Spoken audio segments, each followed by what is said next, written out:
اللهم صل على سيدنا نبينا ومولانا محمد وبارك وسلم عليه. متعدد احادیث سے شب برات کی فضیلت ثابت ہے.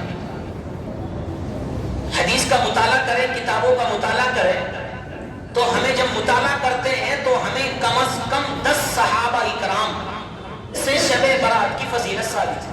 کتنوں سے؟ 10 صحابہ سے. اب ایک چیز کی فضیلت اگر 10 صحابہ سے ثابت ہو تو ظاہر بات ہے کہ اس کا انکار کرنا غلطی ہے. سمجھ میں آیا؟ ایک الحمدللہ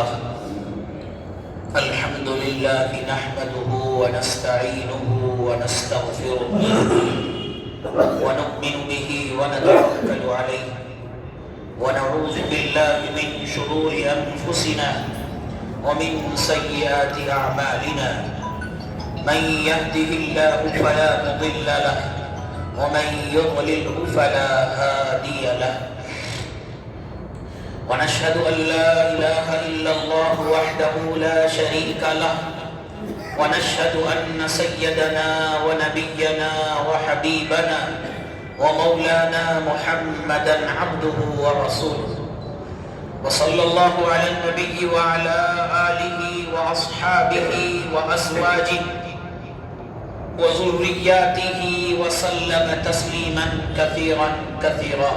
أما بعد فأعوذ بالله من الشيطان الرجيم. بسم الله الرحمن الرحيم. يا أيها الذين آمنوا توبوا إلى الله توبة نصوحا. وقال في مقام آخر إن الله لا يغفر أن يشرك به ويغفر ما دون ذلك لمن يشاء. وقال النبي صلى الله تعالى عليه وسلم إذا كانت ليلة نصف الشعبان فقوموا ليلها وصوموا نهارها أو كما قال عليه الصلاة والسلام. اللہ رب العزت کا انتہائی احسان و کرم ہے کہ اس نے ہم سب کو اپنی عبادت اور اپنی دین کی بات سننے اور سنانے کی توفیق عطا فرمائی. اللہ سے دعا ہے کہ جو کچھ کہا جائے سنا جائے اللہ تعالی ہم سب کو اس کو اپنی زندگی میں لانے کی اور اس پر عمل کرنے کی توفیق عطا فرمائے. ہم سب کو معلوم ہے کہ یہ شعبان المعظم کا مہینہ چل رہا ہے اور شعبان کا مہینہ محترم اور معظم ہے اس معنی پر کہ رسول اللہ صلی اللہ علیہ وسلم اکثر و بیشتر رمضان کے علاوہ نفل روزے شعبان کے مہینے میں رکھا کرتے تھے. آپ کی زندگی میں ہمیں ملتا ہے کہ نوافل کا اہتمام یوں تو ہر مہینے آپ علیہ الصلوۃ والسلام کا معمول تھا، خاص طور پر 3 روزے رکھنے کا، اس سے زیادہ بھی، لیکن شعبان کا مہینہ شروع ہوتا تو آپ کے روزوں کی تعداد بھی زیادہ بڑھ جاتی، عبادت میں بھی اضافہ شروع ہو جاتا. رمضان کی تیاری کے لیے، رمضان کے استقبال کے لیے، رمضان کی ٹریننگ کے لیے، رمضان کے لیے اپنے آپ کو اور اپنے جسم کو تیار کرنے کے لیے، اس کی مشق کرنے کے لیے، اس کی ٹریننگ کرنے کے لیے رسول اللہ صلی اللہ علیہ وسلم خود بھی اور صحابہ کرام کو اس کی تلقین کیا کرتے تھے. اسی شعبان کے مہینے میں ہمارے درمیان آنے والی منگل کے دن گزرنے کے بعد جو رات آئے گی شب برات اس کو کہا جاتا ہے، شب مبارکہ بھی اس کو کہا گیا ہے، اور بھی متعدد نام علماء نے اس کے ذکر فرمائے ہیں. تو آج اسی کے تعلق سے گفتگو ہے. شب برات کا مطلب کیا ہے؟ سب سے پہلے ہمیں یہ سمجھنا ہے اور ہمارے ذہنوں میں یہ بات آنی چاہیے، سوشل میڈیا کا دور ہے اور ہم لوگ اپنی عقلوں سے اپنے دین کو سمجھنے کی کوششیں کر رہے ہیں، ہمارا اعتبار کتابوں سے علماء سے اٹھ چکا ہے، ہمارے ذہنوں میں جو بات آئی ہم اس کو لے کر چل رہے ہیں۔ ایک طبقہ تو وہ ہے جو شب برات کا کلی طور پر انکار کرتا ہے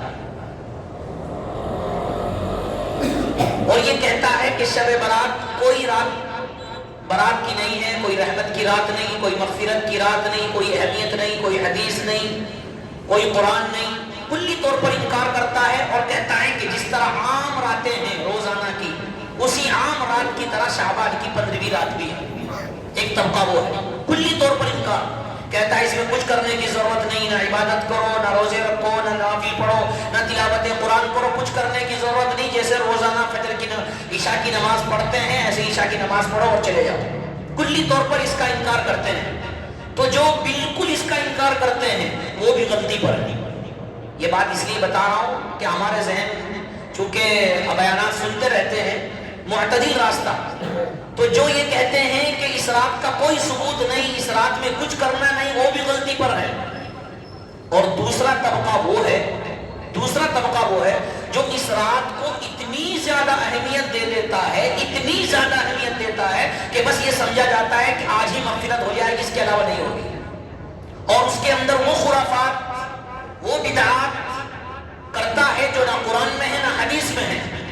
مثلا قبرستانوں کو سجانا، مثال کے طور پر چراغ جلانا، مثال کے طور پر مسجدوں کو مزین کرنا، مثال کے طور پر اگربتیاں جلانا، بے شمار چیزیں اس طرح کی ہے، اور ایسی عبادات کرنا۔ بہت سے حضرات یہ کہتے ہیں کہ 4 رکعت پڑھ لو یا 12 رکعت پڑھ لو، پوری زندگی کی قضا نمازیں ختم ہو جائے گی۔ اس طرح کے وہ چیزیں ہیں کہ اتنی زیادہ اہمیت دے دی گئی جو قرآن و حدیث میں نہیں ہے۔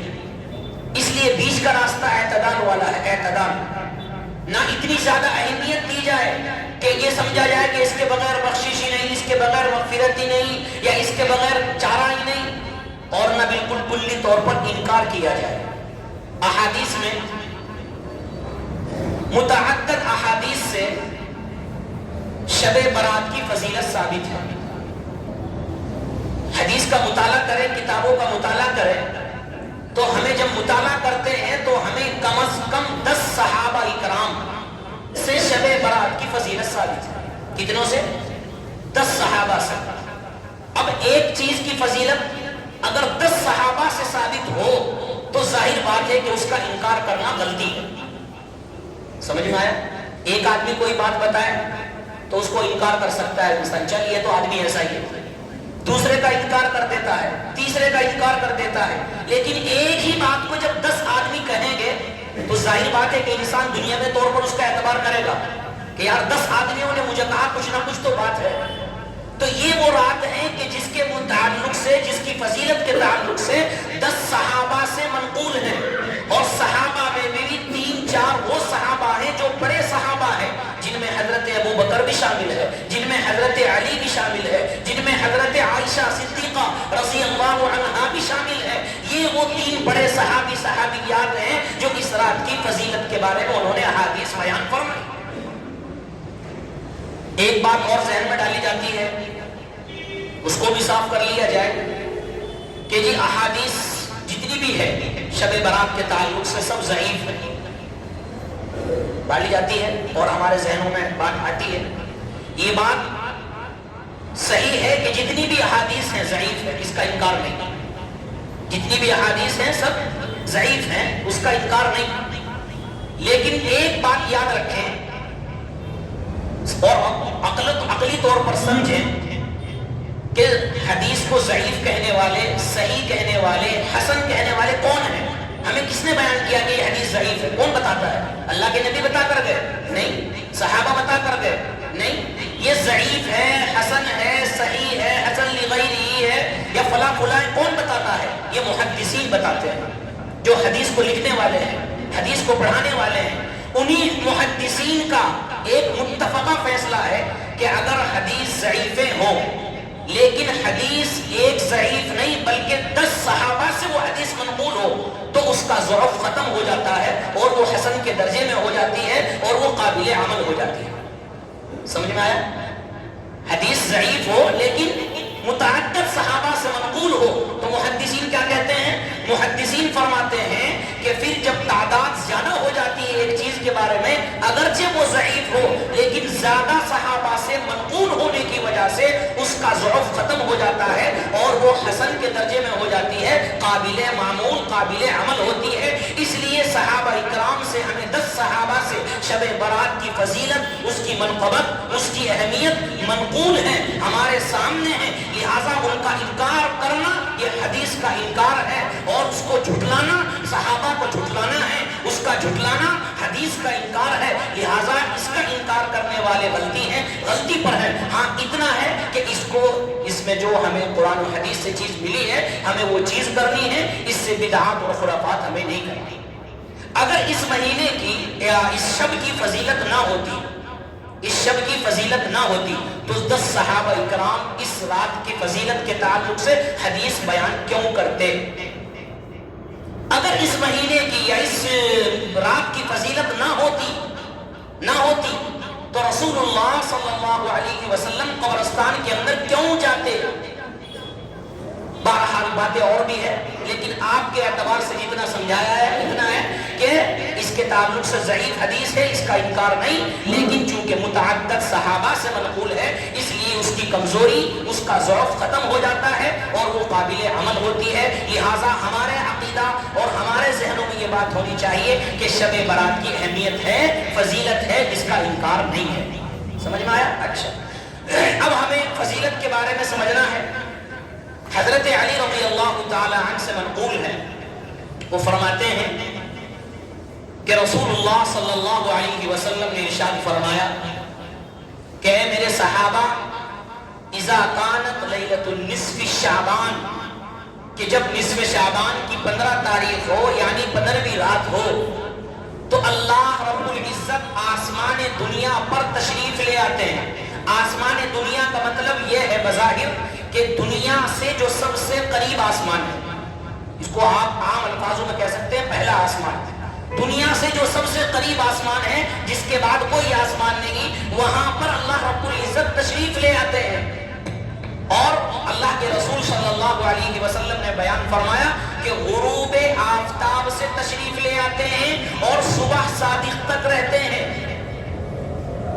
اور فرمایا اللہ کے رسول صلی اللہ علیہ وسلم نے پھر فرشتوں کے ذریعے یہ اعلان کروایا جاتا ہے کہ اس رات میں ہے کوئی بخشش چاہنے والا, میں اس کی بخشش کر دوں. اس رات میں ہے کوئی مغفرت چاہنے والا, میں اس کی مغفرت کر دوں. اس رات میں ہے کوئی معافی مانگنے والا, میں اس کی معافی کو قبول کر دوں. اس رات میں ہے کوئی اپنے گناہوں پر شرمندگی کا احساس کرنے والا, میں اس کی احساس کمتری کو, اس کے گناہوں کو معاف کر دوں. یہ اعلان غروب آفتاب سے صبح صادق تک جاری رہتا ہے کہ ہے کوئی بخشش چاہنے والا, ہے کوئی مغفرت چاہنے والا, ہے کوئی رزق چاہنے والا, رزق کا طلب کرنے والا, ہے کوئی توبہ کرنے والا, ہے کوئی معافی چاہنے والا کہ میں آج اس کو معاف کر دوں گا. آج اس رات کی برکت سے, آج اس رات کی رحمت سے جو انسان میرے گھر پر آ کر یا اپنے گھر پر رہ کر باوضو ہو کر, اپنے گناہوں پر نادم ہو کر, اپنے گناہوں پر شرمندگی کا احساس کرتے ہوئے اپنے دل سے میرے سے مانگے گا اور یہ کہے گا اے اللہ میں نے اپنی زندگی میں بہت گناہ کر لیے, اے اللہ میں اپنی زندگی گناہوں کے اندر ڈال چکا ہوں, لیکن اے اللہ اب میں گناہوں سے توبہ کرتا ہوں, اے اللہ میں اپنے گناہوں سے بخشش چاہتا ہوں, اے اللہ میں معافی چاہتا ہوں. اللہ رب العزت فرماتے ہیں اگر کوئی انسان اس رات میں سچے دل سے, اخلاص کے ساتھ, خلوص دل کے ساتھ میرے سامنے توبہ استغفار کرتا ہے, میرے سامنے معافی چاہتا ہے, میرے سامنے بخشش کے لیے ہاتھ اٹھاتا ہے, اللہ رب العزت فرماتے ہیں بخشش چاہنے والوں کو معاف کر دوں گا, معافی چاہنے والوں کو معاف کر دوں گا, مغفرت چاہنے والوں کو مغفرت کر دوں گا. لیکن ہے تو کوئی چاہنے والا, ہو تو کوئی معافی چاہنے والا ہے, تو کوئی بخشش چاہنے والا. یہ بتانا ہے, پیغام ہے. امت محمدیہ کو یہ رات ملی ہے. شب قدر ہو, شب برات ہو, اس طرح کی اور جو راتیں ہیں, لیلۃ الفطر کی, عید کی راتیں ہیں, عید الاضحیٰ کی رات, عید الفطر کی رات, 10 محرم کی رات, یا اور جتنی راتیں ہیں, یہ امت محمدیہ کے لیے خاص ہیں. علماء نے بیان فرمایا کہ یہ جو راتیں ہیں یہ اللہ کی طرف سے ایک ڈھیل ہے, اللہ کی طرف سے ایک گفٹ ہے اپنے بندوں کے لیے, کہ بندے جو گنہگار ہیں, خطاوار ہیں, سیاکار ہیں, وہ اپنے گناہوں سے ان راتوں میں اگر معافی چاہے, چاہے وہ شب برات ہو, شب قدر ہو, عیدین کی راتیں ہوں, ان میں اگر معافی چاہ لے گا تو میں اس کے گناہوں کو معاف کر دوں گا. یہ اللہ کی طرف سے گویا کہ تحفہ مل رہا ہے. اب اس تحفے کی اگر ہم ناقدری کریں تو ہم سے بڑا محروم کون شخص ہوگا؟ اس تحفے کی اور اس وقت کی ناقدری کریں اور اسے کھیل کود اور موج مستی میں اگر اڑا دیں تو ہم سے بڑا کوئی محروم شخص ہو سکتا ہے؟ ہم سے بڑا کوئی بدنصیب ہو سکتا ہے؟ ہم سے بڑا کوئی محروم ہو سکتا ہے؟ اللہ رب العزت معافی کرنے کے لیے تیار ہیں, لیکن ہم معافی چاہنے والے نہیں. اللہ رب العزت بخشنے کے لیے اپنے بندوں کو تیار ہیں, لیکن بندہ اتنا نڈر ہو چکا ہے, گناہوں کے دلدل میں پھنس کر شیطانی خیالات نے اس کو اس قدر گھیر لیا ہے کہ اور راتیں تو بہت دور کی بات, یا اور مہینوں میں تو بہت دور کی بات, ایسی مقدس اور پاکیزہ راتیں شب قدر, رمضان یا اس طرح کی راتوں میں بھی ہم اپنے گناہوں سے باز نہیں آتے, اور ہمارے دلوں سے اور ہماری آنکھوں سے آنسو جاری نہیں ہوتے کہ کاش ہو سکتا ہے اللہ رب العزت اس رات کی برکت سے میری مغفرت فرما. ہمارے دل اس قدر سخت ہو چکے ہیں. اللہ کو کیا ضرورت ہے آسمان دنیا پر آنے کی؟ اللہ کو کیا ضرورت ہے اعلان کرانے کی؟ کیا ضرورت ہے؟ اپنے بندوں سے پیار جو کرتا ہے, اپنے بندوں سے محبت جو کرتا ہے, اپنے بندوں کو بخشنا جو چاہتا ہے. اللہ کی رحمت بڑی وسیع ہے, اللہ کی رحمت بڑی وسیع ہے. وہ اپنے بندوں کو معاف کرنا چاہتا ہے کہ ہے تو کوئی معافی چاہنے والا. اس لیے آنے والی رات کی قدر کی جائے, آنے والی رات کی قدر کی جائے, اور اس میں اپنے گناہوں کی معافی چاہی جائے, اپنے گناہوں سے توبہ کی جائے, اور دعا کی جائے اللہ میرے سے جتنے گناہ ہوئے معاف فرما, اور آنے والے رمضان المبارک آنے والا قریب ہے, اللہ مجھے اس میں زیادہ سے زیادہ عبادت کی توفیق عطا فرما. جب انسان یہ دعا کرے گا, اس رات میں مانگے گا, تو رمضان کی رحمتیں بھی اس کو نصیب ہو جائے گی. یہ رمضان کی تمہید ہے. کوئی چیز ہم بتاتے ہیں نا, شروعات کرتے ہیں تو تمہید بولتے ہیں کہ اس کی تمہید ہے, اس کی شروعات ہے. تو شب برات گویا کہ ایک قسم کا رمضان کی یاد دلانے والا ہے, رمضان کی تمہید ہے کہ جس نے اس کی قدر کر لی گویا کہ رمضان کی بھی وہ قدر کر لے گا. جس نے اس کی قدر کر لی, جس نے اس میں معافی چاہ لی, جس میں اس نے عبادت کر لی, وہ رمضان میں بھی عبادت کر لے گا. یہ رات اللہ کی طرف سے رحمت, یہ رات اللہ کی طرف سے بخشش چاہنے والی ہے. حضرت عائشہ رضی اللہ تعالی عنہا کی حدیث, اور یہ حدیث صحیح ہے, یہ ضعیف نہیں ہے, مشہور حدیث ہے. اللہ کے رسول صلی اللہ, بخاری مسلم کے اندر کتاب ہے, موجود ہے. حضرت عائشہ رضی اللہ عنہا بیان فرماتی ہے کہ ایک رات اللہ کے رسول صلی اللہ علیہ وسلم بستر پر تشریف فرماتے, اچانک اٹھے اور آہستہ سے دروازہ کھولا تاکہ نیند حضرت عائشہ کی آنکھ نہ کھل جائے, تکلیف نہ ہو جائے. آہستہ سے دروازہ کھولا اور قبرستان کی طرف نکل گئے. حضرت عائشہ فرماتی ہے کہ میرے ذہن میں آیا شاید کسی اور بیوی کے پاس جا رہے ہوں گے, خیال نہیں آیا کہ قبرستان جا رہے ہیں. حضرت عائشہ رضی اللہ عنہا بیان فرماتی ہے کہ میں نے چپکے سے اللہ کے رسول صلی اللہ علیہ وسلم کو جاتے ہوئے دیکھا تو میں بھی پیچھے پیچھے ہو گئی. دیکھتی کیا ہوں کہ اللہ کے رسول صلی اللہ علیہ وسلم قبرستان کے اندر جنت البقیع کے اندر تشریف فرما ہے اور اپنی امت کے لیے دعائیں مغفرت کر رہے ہیں, مرحومین کے لیے دعائیں مغفرت کر رہے ہیں.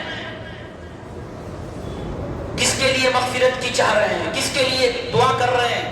کون سی امت جو ان کے طریقے کو بھلا چکی ہے, کون سی امت جو شرابوں کے اندر مبتلا ہے, کون سی امت جو نشے کے اندر مبتلا ہے, کون سی امت جو زنا کے اندر مبتلا ہے, کون سی امت جو کینہ اور بغض رکھنے والی ہے، کون سی امت جو اپنے رسول کی نافرمانی کرنے والی ہے، کون سی امت جو اپنی نمازوں کو چھوڑنے والی ہے، ترک کرنے والی ہے، کون سی امت جو اپنے والدین کی نافرمانی کرنے والی ہے، کون سی امت جو قرآن کو چھوڑنے والی ہے، وہ امت جو گناہ پر گناہ کے اندر مبتلا ہے۔ میرے اور آپ کے پیارے آقا تاجدار مدینہ احمد مجتبی محمد عربی صلی اللہ علیہ وسلم پر ہماری جان قربان ہو، ایسی امت کے بارے میں بھی میرے آقا صلی اللہ علیہ وسلم آخرت میں تو شفاعت کریں گے، لیکن دنیا کے اندر بھی دعائے مغفرت کر رہے ہیں اور دعا کر رہے ہیں اپنی امت کے لیے۔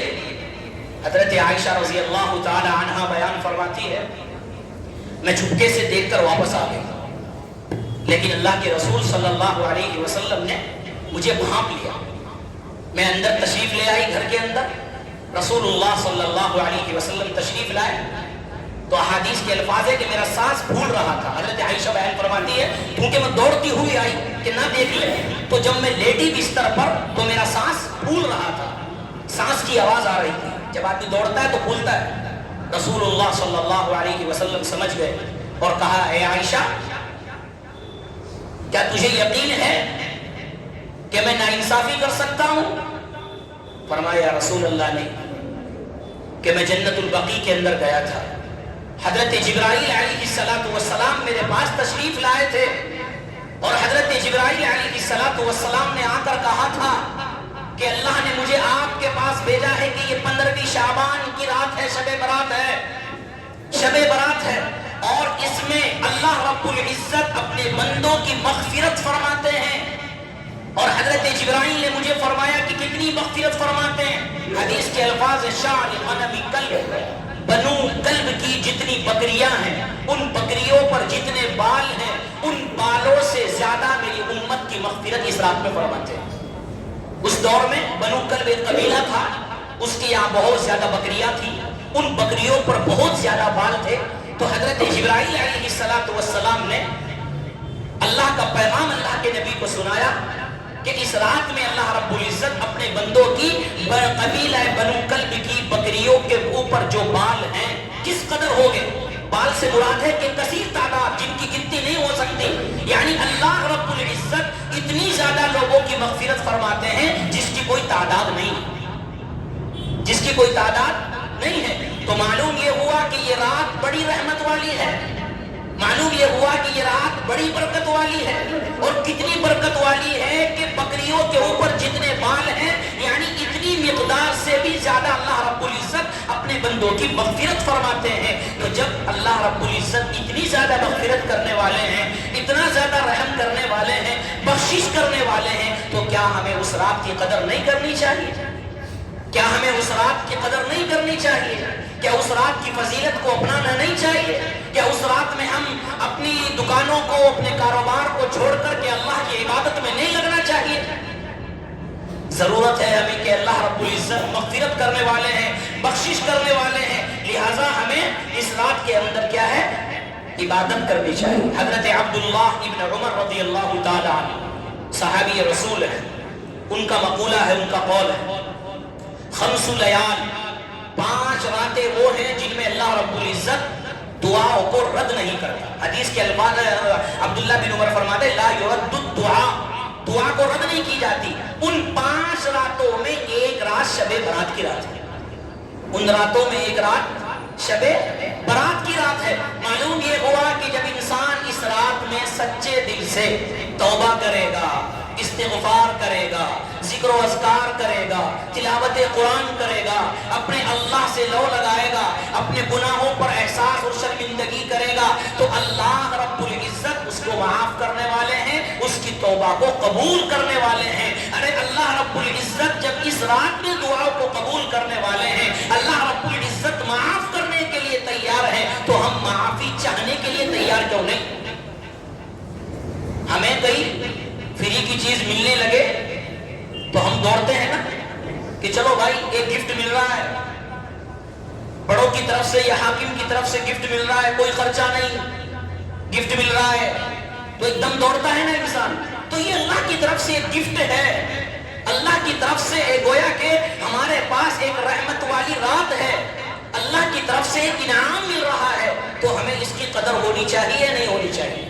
تو لہٰذا ہمیں اس کی قدر کرنی چاہیے, ہمیں اس کی اہمیت رکھنی چاہیے, ہمیں اس کی فضیلت کو اپنے دلوں کے اندر رکھ لینا چاہیے, اور ہمیں یہ بات سمجھ لینی چاہیے کہ اس رات میں ہمیں وہ کام کرنا ہے جو رسول اللہ صلی اللہ علیہ وسلم سے منقول ہے, بدعات نہیں ہے. ایک حدیث میں اللہ کے رسول نے فرمایا, ابن ماجہ کی روایت ہے, فقوموا لیلہا وصوموا نہارہا. کیا فرمایا؟ فقوموا لیلہا وصوموا نہارہا. رات میں عبادت کرو, دن میں روزہ رکھو. رات میں عبادت کرو, دن میں روزہ رکھو. تو آنے والی منگل کی رات, شب برات کی رات, عبادت کی رات ہے.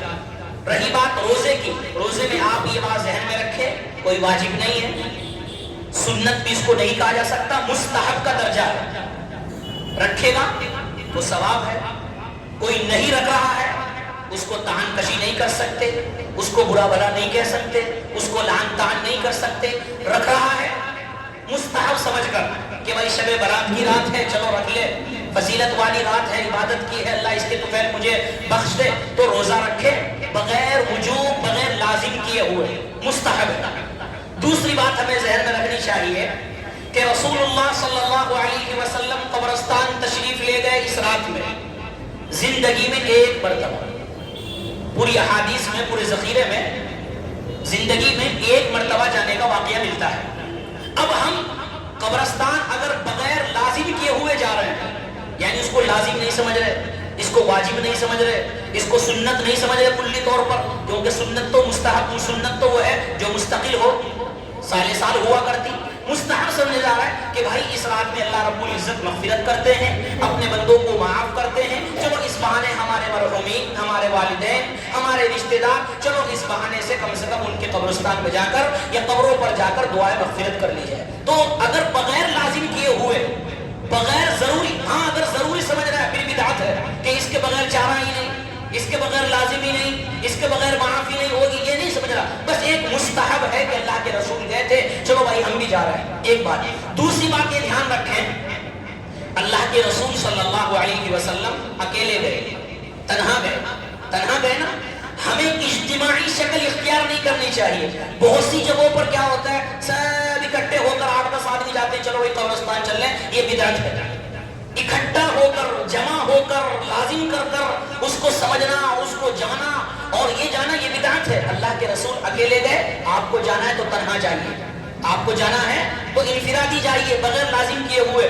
اکٹھے ہو کر جماعت کی شکل میں 10-12 آدمی, 15 آدمی مل کر جائیے, غلط ہے, یہ بدعت ہے. اور تیسری بات یہ ہے, ہمارے یہاں ابھی بتایا نا, ایک طبقہ وہ ہے جو اتنی زیادہ اہمیت دے دیتا ہے, وہ بھی غلطی پر ہے. بہت سی جگہوں پر کیا ہوتا ہے, اتنی زیادہ لائٹیں لگا لی جاتی ہے, کئی جگہ تو مسجدوں پہ لگائی جاتی ہے, مسجدوں پر چراغاں, پھول اور اگربتیاں اور نہ جانے کیسے کیسے لائٹیں لگائی جاتی ہے. کہاں یہ عبادت نہیں ہے, اس کا کوئی ثواب ملنے والا نہیں ہے, اس کا کوئی ثواب ملنے والا نہیں ہے. اگربتی جلا رہے ہیں, لائٹیں لگا رہے ہیں, موم بتیاں جلا رہے ہیں, روشنی کر رہے ہیں اور باہر پورا چراغاں کر رہے ہیں, اس کا کوئی ثواب ملنے والا نہیں بلکہ عذاب ہے, بدعت ہے. یہ کیا ہے, بدعت ہے. تو اس سے احتراز کیا جائے. اسی طرح بعض جگہوں پر کیا ہے, قبرستان میں لائٹیں لگا لی جاتی ہیں, اس قدر لائٹیں, چلو 1-2 لائٹیں لگا لی جائے راستے کے لیے, وہ ایک مسئلہ الگ ہے.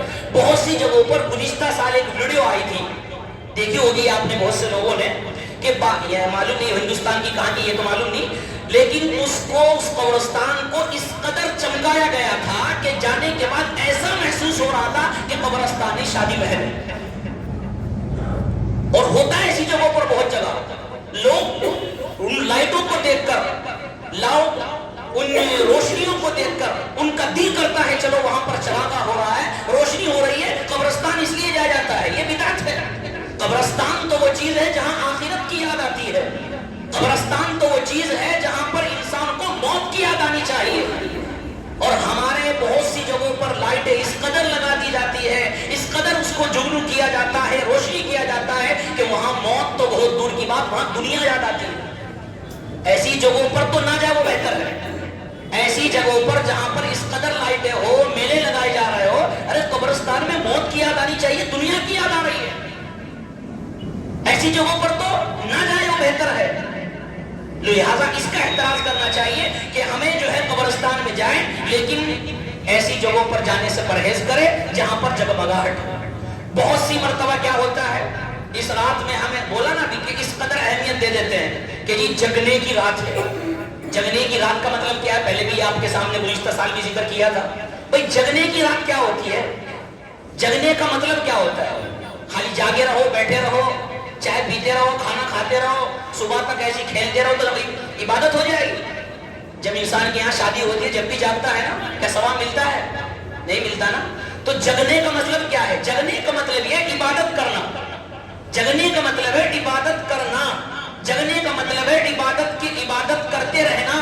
جگنے کا مطلب یہ نہیں کہ بھائی چلو شعبان کی رات ہے، 15ویں رات ہے، چلو موٹر سائیکل پر کک مارو اور ہارن دو اور آوازیں کرو، پٹاخے پھوڑو، ہوٹل میں جاؤ، چائے پیو، کھانا کھاؤ، ہو گیا کام۔ ثواب نہیں ملے گا۔ اس رات کی ناقدری کرنے کا عذاب ملے گا۔ ہوٹلوں پر گھومنا، پٹاخے لگانا، موٹر سائیکلوں کی آوازیں کر کر شور مچانا اور پوری گلی میں محلوں کو پریشان کرنا، یہ ثواب کا کام نہیں، اس رات کی ناقدری کرنے کا عذاب ہے۔ لہذا اگر آپ کو عبادت کرنی ہے تو ٹھیک کریں، گھر میں رہنا چاہے تو گھر میں کریں، کوئی روک ٹوک نہیں کہ مسجد میں کرنی، مسجد میں کرنا چاہے تو مسجد میں کریں، گھر میں کرنا چاہے تو گھر میں کریں۔ جتنی عبادت اللہ، جتنی توفیق ہے، 1 گھنٹہ، 1.5 گھنٹہ، 2 گھنٹے، جتنی انسان کی توفیق ہے کریں۔ لیکن اگر نیند آ رہی ہے تو جا کر سو جائے۔